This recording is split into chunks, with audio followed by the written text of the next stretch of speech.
Como les puse en la agenda, ahorita vamos a ver el corpus isaiano. O sea, es muy importante. Nosotros en la Biblia tenemos a Isaías, así se llama el libro, ¿verdad? Isaías. Pero tanto la hermenéutica como la exégesis, que es el estudio literario del texto, ha demostrado por los temas, por la forma como se expresa, que hay tres Isaías. Por eso se llama corpus isaiano, porque hay tres, de tres épocas diferentes, con tres mensajes diferentes y tres formas diferentes de expresarlo, ¿verdad? Entonces, es importante. Yo no sé si ustedes han leído el material que ustedes tienen. Es muy importante porque el horario de clase no da tiempo para hacer toda la lectura e ir llevando como el orden, ¿verdad? Entonces, si ustedes se dan cuenta, los primeros tres que vimos, Miqueas, Amós y Oseas, vimos eso, ¿verdad?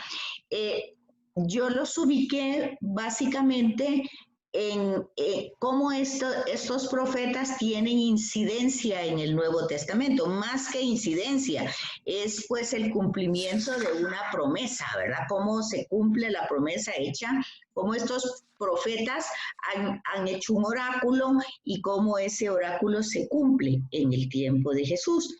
En Isaías es bien importante darse cuenta porque si ustedes notaron en el Evangelio de Lucas, cuando Jesús empieza su ministerio público, lo empieza en Nazaret. Si se fijan, ¿verdad? Y lo empieza leyendo justamente una perícopa o un versículo de Isaías y se lo aplica. Esto es muy importante que ustedes lo comprendan en el tema de los profetas. Es decir, una profecía se está escribiendo, se está hablando, porque acuérdense que primero todo es un proceso oral, ¿verdad? Y después se pone por escrito. Entonces, la profecía o el oráculo se está diciendo en una circunstancia concreta, en una historia concreta, a unos personajes concretos en un momento concreto de la historia. Eso, para que ustedes capten eso, ustedes, por favor, necesito, si no lo han hecho, de los tres que ya vimos y ahorita con Isaías, que ustedes vean el contexto histórico. Porque como ya les dije, en los tres anteriores que vimos, solo nos dio tiempo de hacer una semblanza y luego ubicar los textos del profeta en el Nuevo Testamento. Pero Isaías, todos tienen esa importancia, pero Isaías especialmente, puesto que las lecturas que tenemos en el Adviento, que ya falta poco para estar en el Adviento, ustedes se van a dar cuenta que son las lecturas del profeta Isaías. Y lo mismo nosotros en la Cuaresma tenemos al profeta Isaías como primera lectura. Entonces, es bien importante descubrir cómo un oráculo presentado en un momento histórico por las circunstancias históricas y en esa situación histórica, 4 o 5 siglos después, el mismo Jesús en algún momento se lo aplica y luego las comunidades que se forman en torno al resucitado para comprender el mesianismo de Jesús van a utilizar específicamente, no solo, pero básicamente al profeta Isaías, ¿verdad? Entonces es bien importante porque ¿qué significa eso? Significa que un oráculo desarrollado hace, digamos, varios siglos, unos 8 siglos, en un momento concreto, luego 5 siglos después, Jesús lo conoce, se lo aplica, ve el cumplimiento de eso, pero no puede quedarse ahí. Ese mismo oráculo llega hasta nosotros. ¿Sí se fijan? ¿Sí me entienden lo que les estoy diciendo? O sea que cuando nosotros estamos estudiando cualquier tema en relación a la Biblia, sí tiene que ver una formación claramente de conocimiento, pero ese conocimiento no se tiene que quedar en el intelecto, sino que tiene que ser procesado de tal manera que cuando yo estoy escuchando o estoy leyendo o estoy en la Eucaristía y este pasaje viene, este pasaje o el de cualquier otro profeta, yo tengo como la capacidad de conectar las épocas. ¿Por qué? ¿Por qué? Porque Dios es el mismo siempre y Dios actúa de la misma manera siempre. Entonces, cuando nosotros tenemos el estudio bíblico, estamos como tratando de encontrar claves de lectura. ¿Para qué? Para comprender hoy la escritura. Entonces, de alguna manera tenemos que ir viendo cómo en su momento cuál era la problemática. Entonces, eso no se logra si no comprendemos el acontecimiento, el evento histórico que desarrolla ese oráculo. ¿Sí me comprenden lo que les estoy diciendo? Entonces muchas veces, tal vez a nosotros no nos gusta la historia, porque ustedes van a ver en esa parte histórica, van a ver una serie de nombres, ya sea del rey, del ministro, del profeta, de los hijos, y entre tantos nombres, pues no estamos acostumbrados a esos nombres, nos perdemos. Pero tanto esos nombres como cuando encontramos en el Evangelio las genealogías, o sea, saben cuáles son las genealogías, ¿verdad? ¿Quién engendró a quién? ¿Quién engendró a quién? Pero cuando encontramos eso, hay toda una razón. Es decir, el personaje del que se va a hablar no salió de la nada, tiene una raíz histórica. De hecho, esa es la función de la historia, que nosotros veamos de que todo tiene un sentido histórico, o sea, pasó, hay tal... Lo mismo pasa con las cartas de Pablo. Las cartas de Pablo también no es que a él se le haya ocurrido, ay, voy a escribir una carta, no. Hay un problema en la comunidad, ven ustedes la lectura de hoy, ¿verdad? Entonces hay un problema en la comunidad, hay un problema de incesto, ok. Entonces hay un problema concreto, histórico. Y entonces aquí viene una serie de lineamientos que va a dar él en ese contexto que está desarrollando.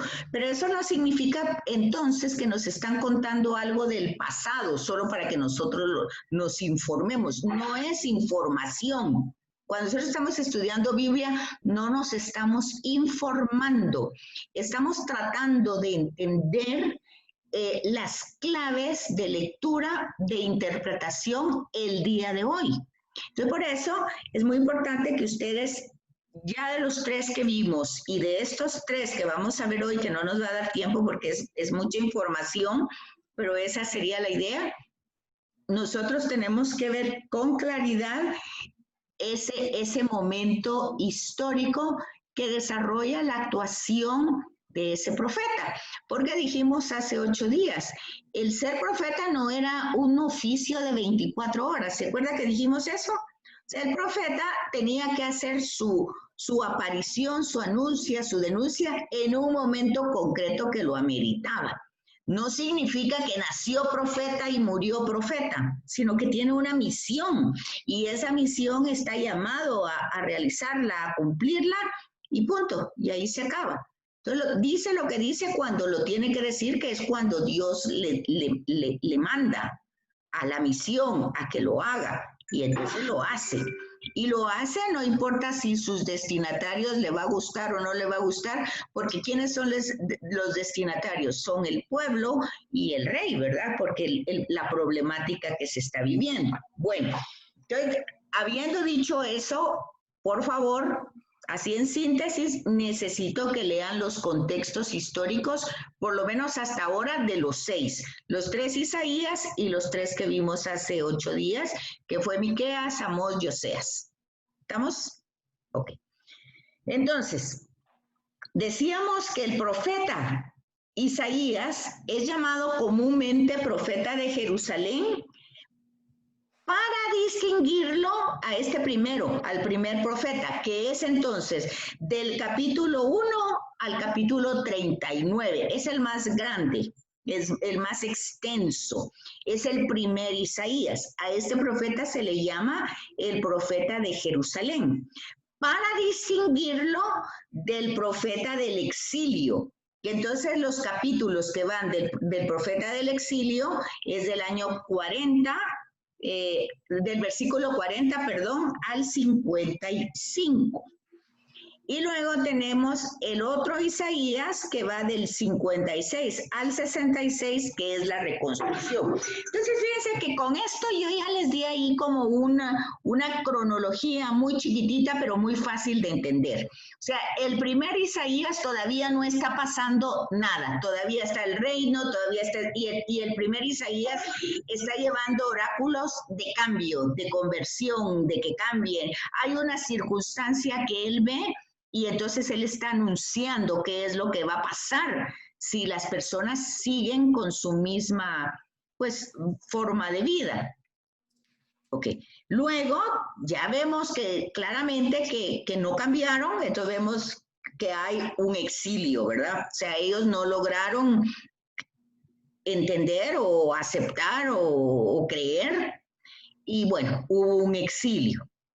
Entonces tenemos el otro profeta, el segundo. Claro, ya este va a cambiar su forma de desarrollar sus oráculos, porque ya no va a decir, mire, cambian porque lo que hicieron, ya no es como cuando uno ya primero está diciendo, mira, que no hagas esto, que y basta primero.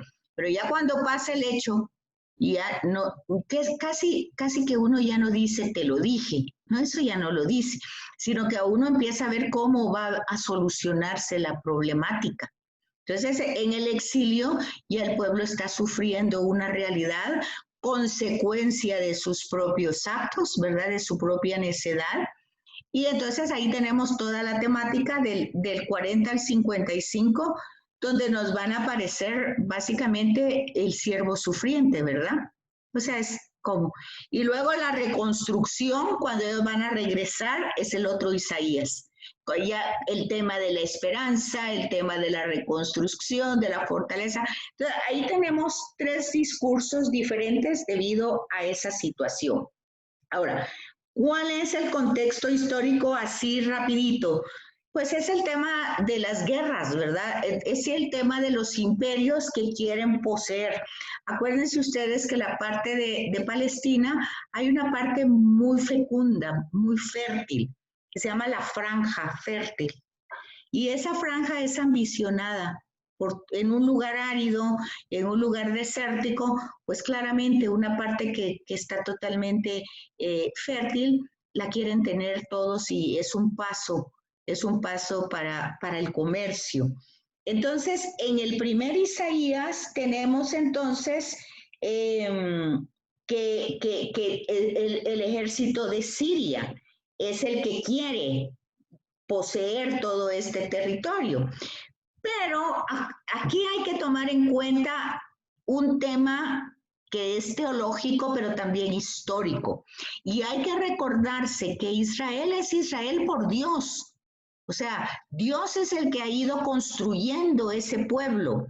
Ellos, no hay que irse tan lejos, ¿verdad? Ellos estaban esclavos en Egipto, 400 años, quiere decir ya mucho tiempo. Ellos ahí habían pasado generaciones de generaciones en estado de esclavitud. Entonces, cuando Moisés los libera, claro, ellos tenían una historia, pero esa historia ya estaba lejana. Abraham, Isaac, Jacob, ya se había quedado muchos, casi 1000 años. Ya había pasado todo eso. Entonces, ellos están en un momento realmente de esclavitud. Y vemos que la acción de Dios, o sea, Dios dice, he escuchado el clamor de mi pueblo. Oigan, eso tiene importancia en aquel tiempo, en el tiempo de Jesús y en nuestra época. O sea, Dios escucha el clamor del pueblo, siempre lo escucha. Eso no es una cosa que solo pasó a Moisés y en aquel tiempo, es siempre el rostro de Dios que Jesús nos nos manifiesta es un rostro de un Padre compasivo, cercano, misericordioso, amigo, Padre, ¿verdad? Entonces es un hecho, el tema no es que no lo sea, el tema es que lo creamos, ¿verdad? Pero Dios siempre escucha el clamor. Entonces, hay que conectar con toda esa parte donde ellos son liberados, pero acuérdense, no son un pueblo, son esclavos, ya de generaciones y generaciones, pero ya han quedado en estado de esclavitud. Traen su misma raíz, pues de Abraham, de Isaac y de Jacob, pero ellos ya perdieron muchas cosas. Ok, entonces al llegar al Sinaí, ellos hacen una alianza. Eso no se tiene que olvidar nunca. La alianza es un convenio, un contrato, o sea, yo seré su Dios y ustedes serán mi pueblo. Ahí hay un compromiso de parte de Dios y tiene que haber una respuesta de parte del pueblo, ¿verdad? Esto ya lo dijimos en varias sesiones. El tema de la alianza es un tema recurrente hasta Jesús, que es la nueva alianza.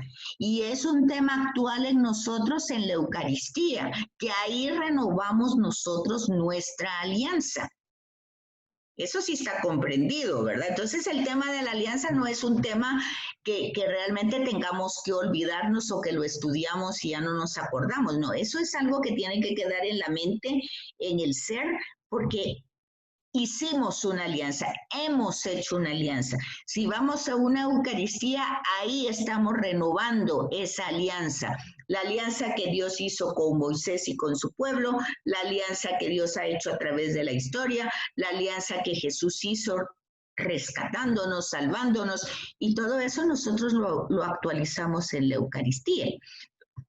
Entonces, por eso, en ese contexto, nosotros vamos pues entendiendo que todo lo que vemos no es para que se nos olvide.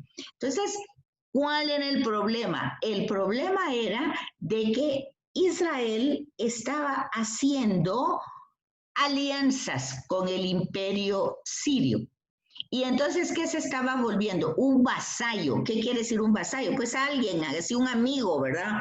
Pensando que si estaba en esa relación amistosa, no le iba a pasar nada. Pero acuérdense que eso en la historia fue lo que pasó con Moisés.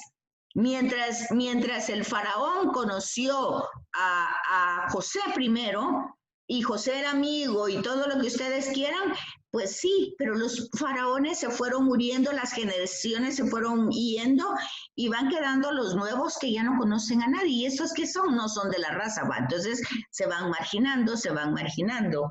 Entonces lo mismo pasa ya cuando llega Moisés, pues ya ellos eran tantos que están en Egipto, los quieren destruir para que no sigan prolíferos, ¿verdad?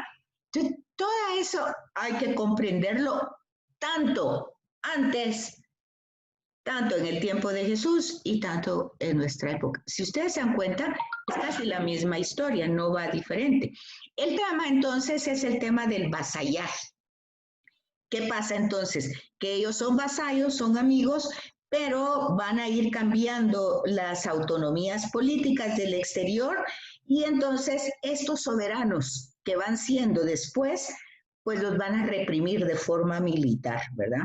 Entonces ellos tienen este problema con la sustitución de los soberanos cada momento y al final de cuentas, pues el imperio tiene el poder de gobernar y los va a deportar. Pero ¿qué les está diciendo? Todavía no está pasando eso.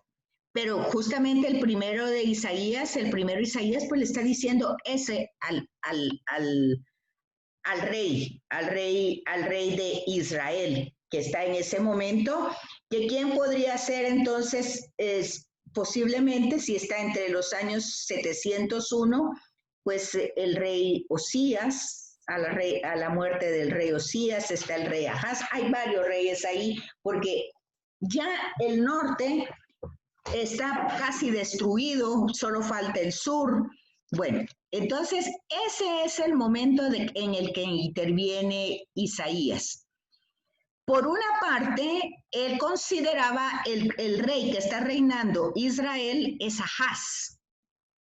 Y por una parte, él considera que Ahaz pues se mantenga un poco fuera de la relación con los siro-efraimitas, ¿verdad? Que tenga una actuación prudente. Pero le reprocha, aquí viene donde está el reproche y la importancia del oráculo, que siguiendo el dictamen divino, el que se dejara atemorizar, oigan eso. O sea, él sí es un poco prudente, pero no deja de ser servil. ¿Por qué? Porque tiene temor de ser destruido. Entonces está teniendo como una doble forma de ser, ¿verdad? Está teniendo como una doble bandera. Entonces, el hecho de dejarse atemorizar por los reyes hostiles, que el profeta los va a definir como tizones humeantes, oiga, tizones humeantes, no tizones ardientes, o sea, sino que ya cuando está ya sacando humo, ¿qué quiere decir? Que ya no está con toda la fuerza, ¿verdad? Entonces, le aconseja al rey en nombre de Dios que permanezca alerta, pero tranquilo. ¿Por qué tranquilo? Porque la tranquilidad es consecuencia de la confianza. Si él está temeroso, es que ¿qué hay en el fondo? Una desconfianza. Si él cree que él puede darle un lugar a Yahvé, pero al mismo tiempo estar haciendo sus maniobras para quedar bien con este rey, ¿qué hay en el fondo? Desconfianza. Entonces, ese es el tema, ¿verdad? El consejo de Isaías estaba orientado, en definitiva, a que el rey comprendiera que la salvación solo se encuentra en la confianza plena en Dios. Esa confianza plena en Dios que quería Isaías que Ahaz lo entendiera, esa confianza plena la encontramos en Jesús de Nazaret. Esa confianza plena nosotros tenemos que averiguar si es la que nosotros tenemos o nosotros nuestra religiosidad, ya sea de piadosa, de misa, rosarios, novenas, oraciones, todo lo que ustedes quieran, es querer manipular a ese ser que no lo vamos a lograr nunca. Entonces, ese es el consejo y ese es el tema. Lo que quedaba ofuscado por la actitud de Ahaz, que buscaba una solución meramente humana. O sea, no se trata que nosotros no busquemos salidas. Uno tiene que hacer esfuerzos hasta el siempre sabiendo que la obra es de Dios. Dios es el que va a actuar realmente.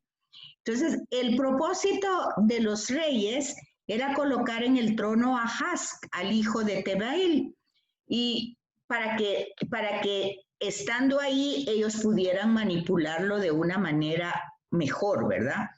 Este es el contexto de los oráculos más importantes de Isaías, que es el capítulo 7 del 10 al 17, que es entonces una perícopa mesiánica. Entonces, ¿dónde lo tienen eso? Lo que acabamos de ver está en la página 118 y lo que nosotros tenemos aquí está, esa perícopa está en la página, me parece, en los textos mesiánicos del libro de Manuel, que está en la página 128. Entonces, ubicamos al profeta con esta, antes de ir al tema mesiánico, con unas palabras que Jesús utiliza constantemente, y para que ustedes vean que lo que les acabo de decir tiene todo el sentido. Si no conocemos esto, no entendemos a Jesús. Vean ustedes el capítulo 6 de Isaías, del versículo 8 al 13, que contiene el mensaje sobre la misión que se le fue confiada a Isaías. O sea, Dios manda al hombre, el hombre va y cumple con su misión, ¿verdad? Es la llamada de Dios. Pero para cumplir esa misión, el hombre tiene que ser renovado. Entonces, este versículo que vamos a leer es después de la vocación, después que él experimenta el hecho que él es un hombre pecador y tiene que cumplir una misión. Eso se encuentra en la vocación de Isaías. Pero, ¿qué es lo que tiene que hacer? Esto está en la página 127. El texto dice, del mandato es uno de los textos más difíciles de la Biblia. Y no solo es difícil, sino que Jesús lo utiliza mucho. A ver si lo tienen ustedes ahí, lo tienen en su copia y lo tienen en su Biblia también. ¿Van conmigo? ¿Sí? ¿Ya lo encontraron? ¿Ya están ahí? ¿En la página, en la Biblia? ¿Dónde están? En la Biblia. Ok. ¿Cómo dice la Biblia? Libro también. 8:13, capítulo 6, versículo del 8 al 13.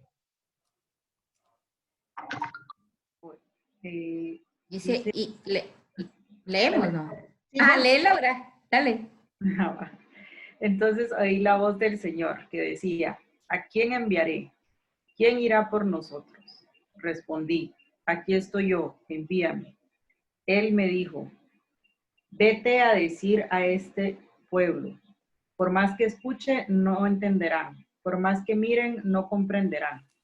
Endurece el corazón de este pueblo, tapa sus oídos, ciega sus ojos, no sea que sus ojos vean, sus oídos oigan, su corazón entienda y se convierta y quede sano.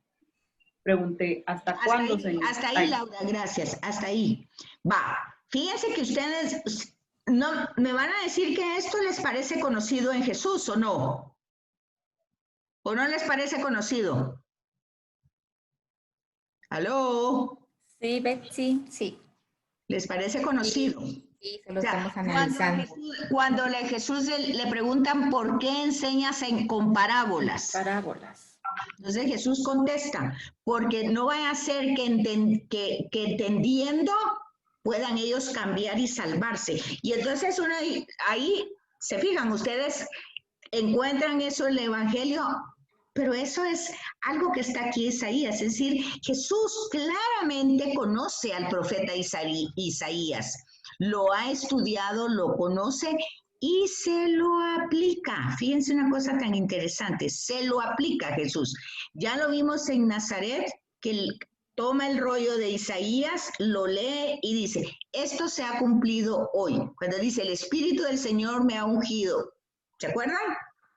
Ok, entonces vean cómo debe de entenderse esto para luego entender a Jesús y para luego entender cuando nosotros tenemos la primera lectura, el Salmo, la segunda lectura y el Evangelio en los domingos. Y por supuesto ya sabemos que entre semanas solo tenemos una lectura, el Salmo y el Evangelio. Pero entonces nosotros tenemos que llevar esa línea, porque siempre entre semana va a ser una lectura del profeta y luego va a ser el Evangelio. Entonces va a haber una conexión, ¿verdad?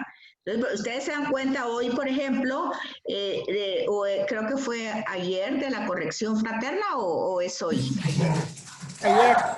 Ayer. Entonces era Ezequiel, va. Entonces Ezequiel está diciendo que este pueblo definitivamente no va para adelante porque las personas se quedan calladas ante el problema. No entendemos que somos el pueblo de Dios. No es en el sentido del fariseo, que hay que juzgar, criticar, condenar o chismear. No es en ese sentido. Por eso es el tema de que todos somos responsables, tenemos una corresponsabilidad de unos y otros. Y si ustedes leyeron, se tomaron atención en las lecturas de ayer, la carta a los romanos nos ubicaba en el punto, es que entre ustedes su única deuda sea el amor. ¿Qué quiere decir? Que si yo me voy a acercar para algo que tengo que decir, yo debo de hacerlo por amor y con amor y con el deseo de que esta persona se salve. Ese tiene que ser el problema, ¿verdad? No es una cosa de para humillarlo, para criticarlo, para condenarlo, para juzgarlo, porque ahí es donde las personas confunden, ¿verdad? Y dicen, no, es que es contradictorio, el Evangelio es primero dice que no juzgue y ahora dice que corrija, ¿y cómo voy a corregir si no juzgo? Y luego, si ya nos pasamos a la época de hoy y usted dice, mira, no hagas eso, lo primero que le dice a alguien es, mira, no te metas en mi vida, tú viví tu vida como querrás y tú déjame a mí como yo quiera. Entonces, la persona reacciona con otra palabra que es, no me juzgues. ¿Por qué me estás juzgando? Tú no conoces. Entonces, las personas reaccionan y ya uno, sabiendo que esas son las respuestas, ya ahí entra en un pecado que está bien marcado, que es el de la omisión, ¿verdad? Porque yo ya para que no reaccione, para que no me digan que estoy juzgando, criticando o chismeando o lo que sea, ya no digo nada. Entonces, pero no. Aquí lo tienen ustedes muy claro cómo va a funcionar. Vean pues, hay varias explicaciones. La primera explicación que tiene en la página 27, que es de un teólogo, ¿verdad? Que el apellido es W. H. Roth. Entonces, él da una interpretación psicológica, dice, ¿verdad? Dice que se trata de prevenir la ocasión de un endurecimiento de corazón de acuerdo a la ley psicológica de la reducción de las facultades. Es decir, que el descuido, ¿qué quiere decir eso? Quiere decir que yo estoy tan habituada a hacer como hábito, ¿verdad? Estoy habituada a hacer algo equivocado, que en ese hábito, en ese mal hábito que tengo, pues me van a decir, eso está malo, pero yo no lo voy a escuchar. Tampoco lo voy a ver por el hábito. Y conforme sigue desarrollándose eso, ese descuido de esa verdad no me permite escuchar las advertencias, se hace necesario insensible mi actuación, o sea, mi corazón de todas maneras se endureció. ¿Por qué? Por el hábito negativo que tengo. Pero eso es una interpretación, pero en el segundo párrafo hay otra interpretación más exacta. Y oigan, eso es necesario oírlo, pero nos quedan 4 minutos. ¿Se acuerda que vuelvan a entrar a la misma invitación, verdad? Entonces dice, en el texto de Isaías, la palabra, oigan ustedes la importancia de la palabra de Dios, es creadora, no simplemente espectadora de un fenómeno puramente racional o psicológico. ¿Qué está diciendo?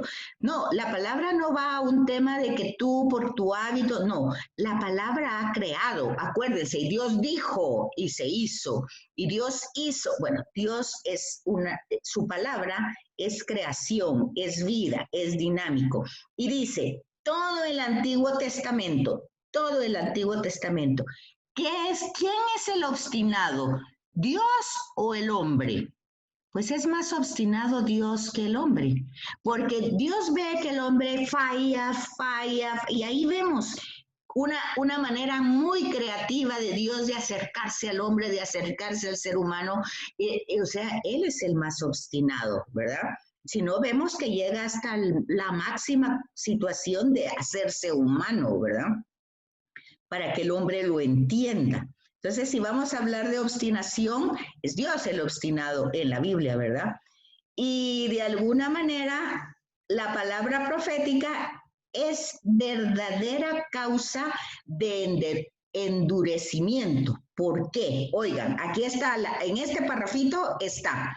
En lo que se acaba, si yo no acabo de leerlo, por favor, léanlo y traten de entenderlo en lo que entran nuevamente, para que ustedes me hagan el comentario, porque esto es importante entenderlo, importantísimo. Dice, la palabra es causa de endurecimiento. ¿Por qué? Lo provoca al inicio de un ciclo de historia bíblica para hacerlo superar en un segundo momento, Cuando el hombre, ante los desastres sobrecogedores de su ceguera, es llamado a tomar conciencia de la verdad, de lo que ha oído y ha rechazado.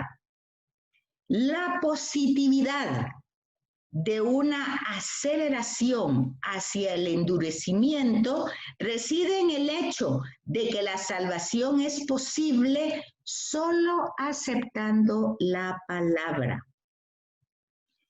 Cuando en determinadas circunstancias el pueblo no se adhiere libremente al querer magnánimo de Dios, a lo que Dios le está diciendo, ¿qué pasa? Las consecuencias van a ser las lógicas. Y eso es lo que el primer Isaías está tratando de evitar. Pero si ustedes lo pasan a nuestro contexto actual, ustedes se van a dar cuenta que es exactamente lo mismo.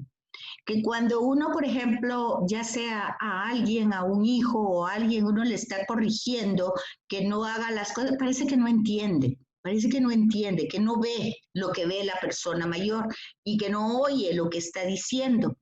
Y entonces la persona no lo está diciendo ni por desearle mal, menos si es una mamá o algo, o un hermano, no lo está diciendo por desear el mal. Cuando dice, te va a pasar tal cosa, no lo está haciendo por desearle el mal, sino que lo está diciendo porque esas son las consecuencias y se ve con claridad. Eso es lo que está haciendo el profeta. Ve con claridad hacia dónde se dirige el pueblo. ¿Hacia dónde? Hacia el exilio. ¿Por qué? Porque ha hecho alianzas con los poderosos y estos poderosos se van a aprovechar de ellos. ¿Por qué? Porque manejan a los reyes de acuerdo a sus conveniencias. Lo mismo pasa hoy en una situación económica de trabajo. Si usted se apoya en las personas para usted ir saliendo, al final siempre va a resultar desilusionado. ¿Por qué? Porque cada persona va a ver sus propios intereses. Y cuando vean sus propios intereses, usted va a pensar, yo pensé que era mi amigo, yo creí porque, pero el error no está en eso.